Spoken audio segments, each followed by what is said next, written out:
let's see. Holiday is supposed to get 5. Maybe we can make change. 5, 10, 11, 12, 13, 14, 15. Perfect. So we're putting back 15 and we're picking up a 20. Travel now has 20, 40, and 60. And we'll go back to, holiday now has 60. And let's go back to travel and put in the 10 that we owe. So 20, 25, and 30 in travel.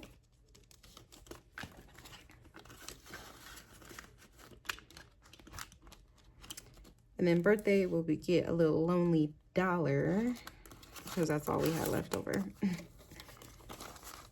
So birthday now has 20, 5, 30, 31, 32, and 33.